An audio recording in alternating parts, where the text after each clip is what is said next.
What's up, guys? So today what we're doing is gonna install this headlight set on my 87 Toyota pickup truck. HWStar LED headlights, normal 4x6 inch squared off headlights, in pretty good shape. It's got the H4 plug-in as well. Oops. These additional harnesses, pretty sure, are for the turn signals, because these have built-in turn signals. I picked them up on eBay for pretty cheap. I think it was about $90 for this set. Sorry, I bought them off Amazon. So since the Toyota pickup comes with a 12-volt normal halogen system, I picked up this wiring harness for it as well. It comes with a relay and basically, I guess, adapts the voltage to LEDs or the amperage. It adapts something, but it was recommended to get this kit as well, because if you just try plugging these into the original headlight system, they'd have issues, right? So I'm gonna, lay everything out. Then we'll get some footage of what it's gonna look like afterwards. But this is it. 87 Toyota pickup truck. It's been my project since I moved back home in October. So let's see, this thing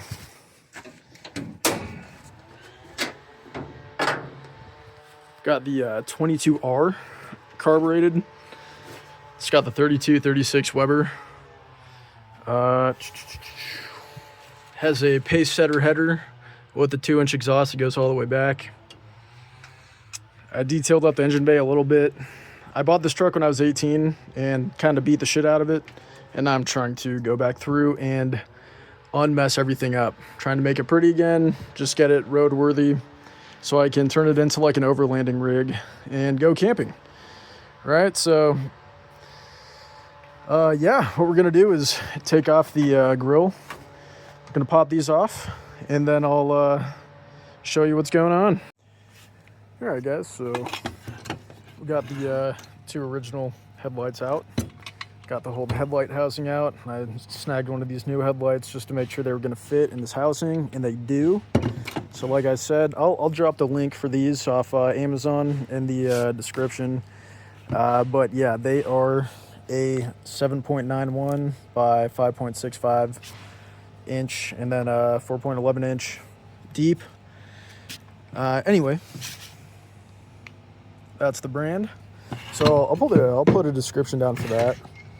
And like I said, this is going in a 1987 Toyota pickup truck, and then also this H4 adapter. I'm gonna go ahead and put the link for that down as well, because there are two separate pieces that's need to buy. I think this was about 25 bucks. Headlights were about 85-90. So I'll put some links down, and yeah. All right, so next up is going to be laying out this harness, just getting everything hooked up real quick, and then plugging it into the old harness and these headlights just to make sure they work.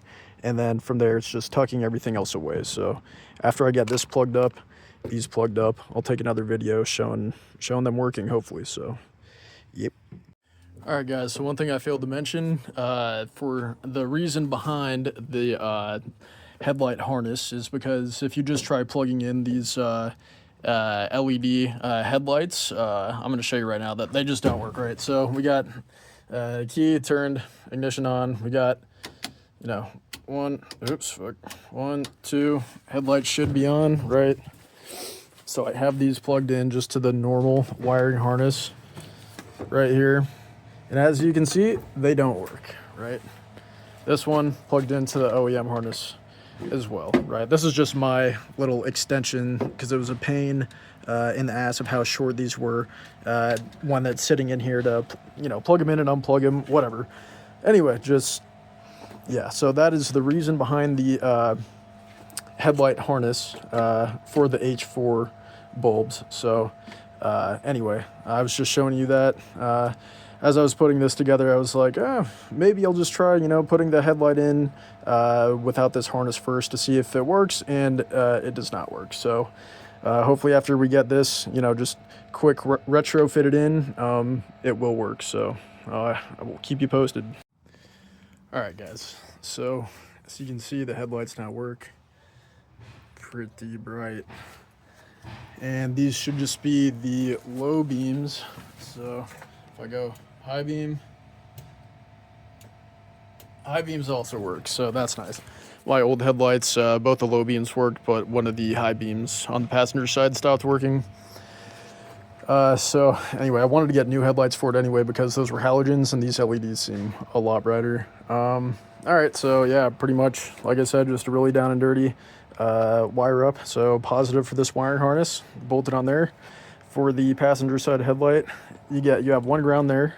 Also, you have your 2 relays along with your inline fuse. It's a 30 amp fuse. I would tuck this somewhere in the engine bay that's not going to get water because this little fuse box that they have, it's not waterproof. So maybe replacing that would be a nice upgrade to it. If I have an extra one, I might do it.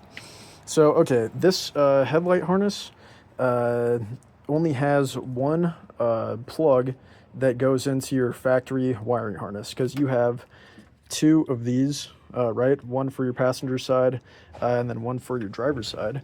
But with this harness, you actually don't plug anything into the driver's side plug. So I'll probably just zip tie it in there somewhere. So this factory harness comes with, let's see. Yeah, so this is where your passenger side plug is going to go. You just plug it straight into that.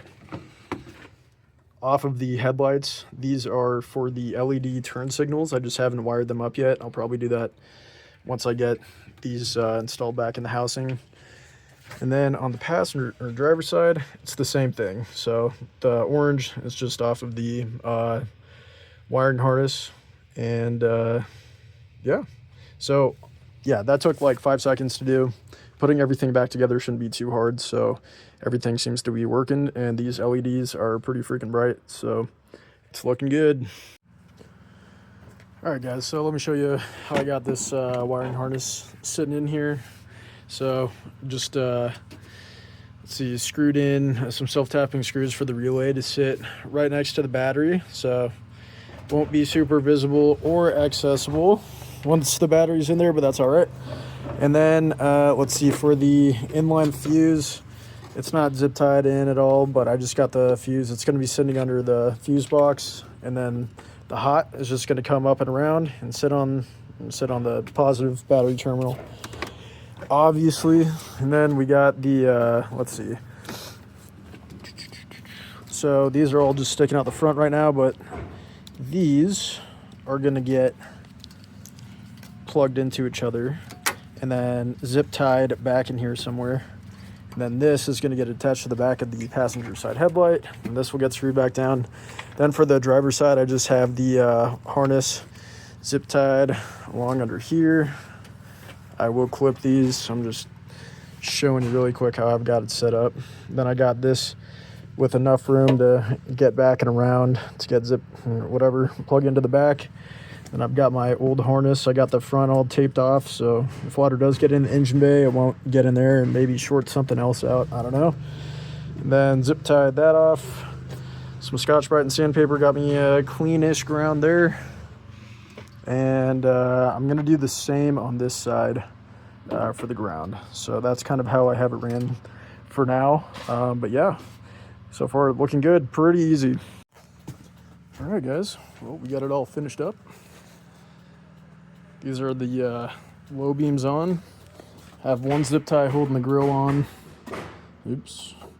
Let me turn off these headlights so you can see the turn signal better. So overall, man, these were a super straightforward install. I'll show you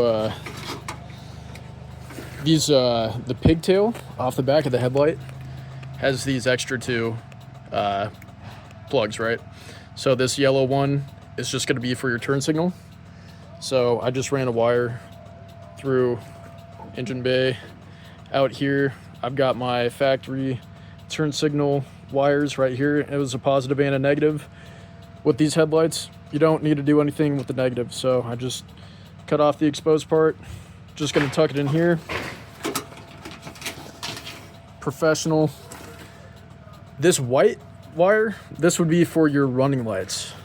So the actually, where is it? So you guys know the running light on your second gen pickup.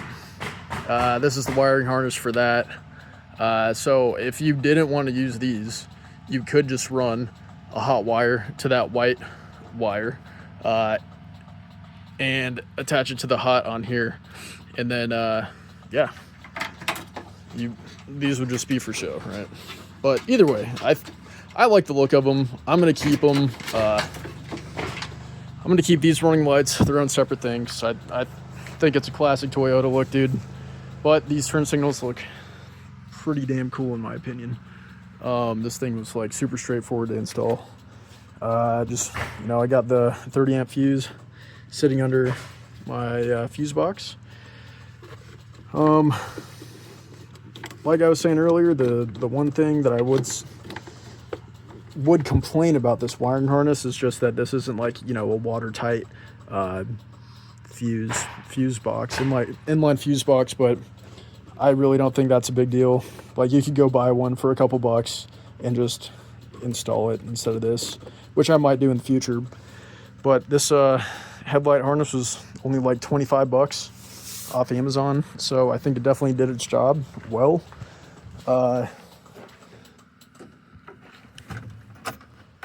So Toyota had something called a double ground, and that's why you need to get this